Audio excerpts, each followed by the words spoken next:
సాగర్ సాగర్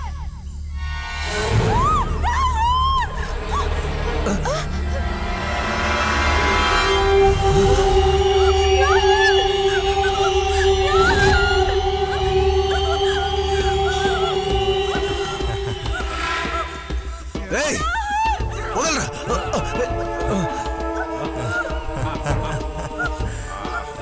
ఏయ్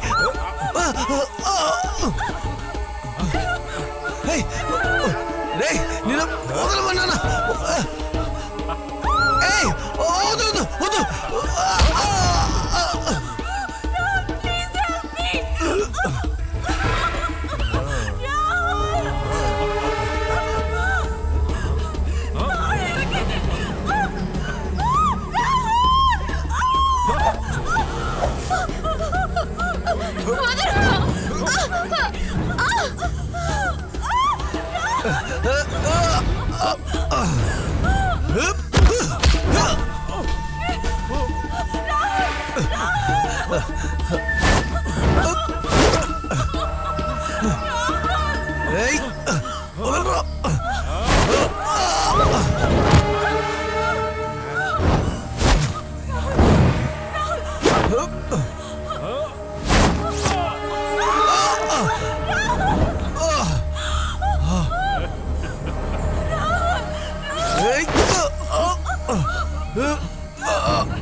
నటాషా చనిపోతుంది అది మాత్రం కాదు నీ సాగర్ కూడా వాళ్ళ చావుని పైనున్న ఆ దేవుడు కూడా సహాయం చేయలేడు ఖచ్చితంగా చచ్చిపోతారు నువ్వు మంచోడు అనుకొని కూడా వచ్చావు కదా సాగర్తో వాడేం అంత మంచోడు కాదు వాణ్ణి నమ్మొచ్చిన అమ్మాయిని చంపినోడు నా ఫ్రెండ్ జీవితాన్ని నాశనం చేసిన దుర్మార్గుడు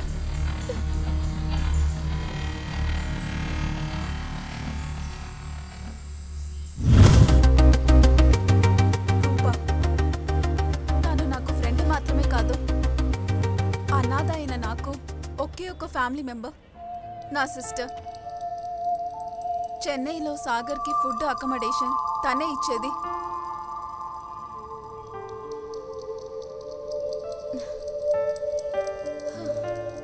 ఏంటి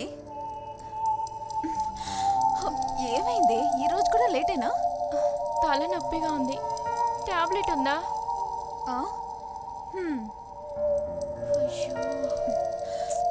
ఇదిగో తీసుకో ఏంటి ఎందుకు ఇంత డల్గా ఉన్నావు వెళ్ళిన పని ఏమైంది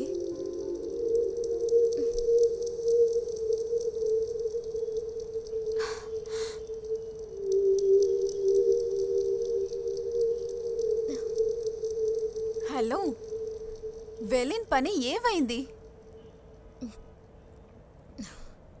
మనం అనుకున్న విధంగా మనతో ఉన్న వాళ్ళందరూ మంచివాళ్ళే కాదు ఏంటి ఏదేదో మాట్లాడుతున్నావు నథింగ్ చెప్పు ఏమైంది ఒక ప్రొడ్యూసర్ని మీట్ అవడానికి వెళ్ళాను వాడు ఏమన్నాడో తెలుసా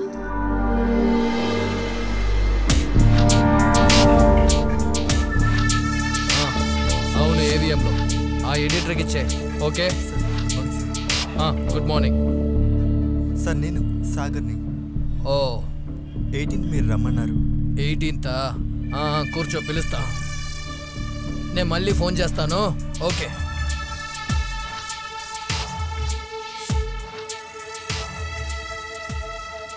ఏడు కొండలవాడ వెంకట్రమణ గోవింద నీకు కూడా చాలా డబ్బులు ఖర్చు పెట్టాను అన్ని లాభాల్లాగా తిరిగి వచ్చేలా చేయి దేవుడా.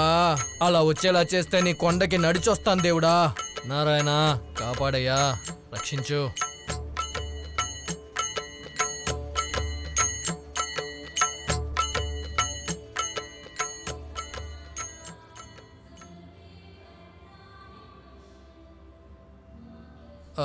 రే, ఆ లాస్ట్ మంత్ బిల్ అంతా జిఎస్టీ సెల్వరాజుకి పంపావా? పంపించావా? సార్ మెయిల్ ఐడికి ఫార్వర్డ్ చేశాను. Okay okay. ఆ తర్వాత ఆ కొత్త డైరెక్టర్ రామ్ ప్రభు వచ్చాడా? రాలేదు సార్. రాలేదా? టైం సెన్స్ లేని యూస్లెస్ వాడు. ఓ పని చేయి, ఫోన్ చేసి వాడిని రమ్మని చెప్పు.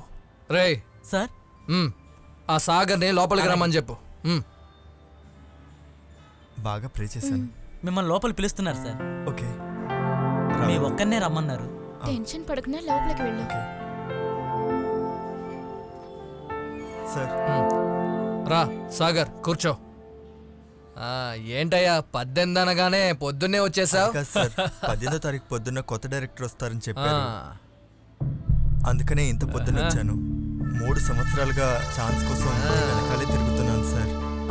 అవును కదా సార్, నేను ఫోటోగ్రాఫ్స్ అన్ని మీ ఆఫీస్ బాయ్ దగ్గర ఇచ్చాను, చూసా.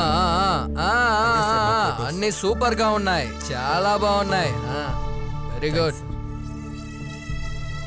సార్. చాలా రోజులుగా నేను మిమ్మల్ని ఫాలో అవుతున్నా. ఒక్క ఛాన్స్ ఇవ్వండి సార్, ఎలాగైనా ఒక్క ఛాన్స్. సరే, నెక్స్ట్ మంత్ 3వ తేదీన మేము కొత్త ప్రాజెక్ట్ స్టార్ట్ చేస్తున్నాం, అందులో చూద్దాం. సాగర్, ఆ అమ్మాయి ఎవరో? నా ఫియాన్సీ సార్. ఫియాన్సియా?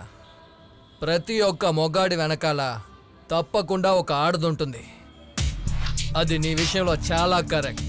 నువ్వు తలుచుకుంటే పైకొస్తావు, కానీ నువ్వు తలుచుకోవాలి, గట్టిగా తలుచుకోవాలి. Okay okay sir.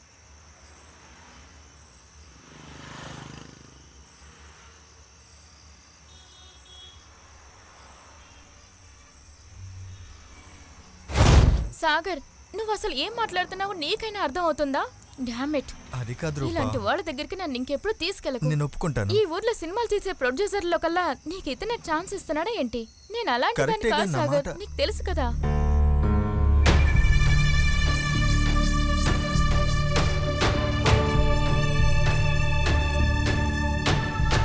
సాగర్, నీకు టాలెంట్ లేదని నేను చెప్పను, కానీ నిన్ను నమ్ముకుని కోట్లు ఇన్వెస్ట్ చేసి నేను నష్టపోవడానికి సిద్ధంగా లేను.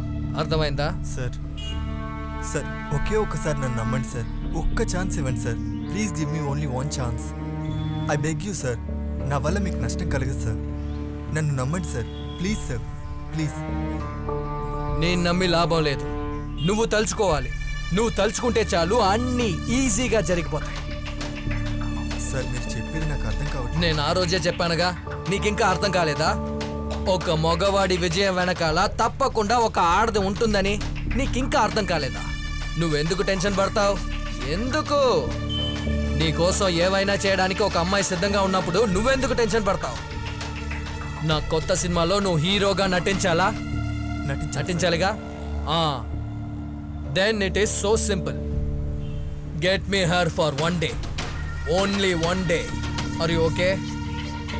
ఓకే అంటే నువ్వు హీరో, లేకుంటే నువ్వు జీరో. ఓకే? ఇప్పుడు అర్థమైందా?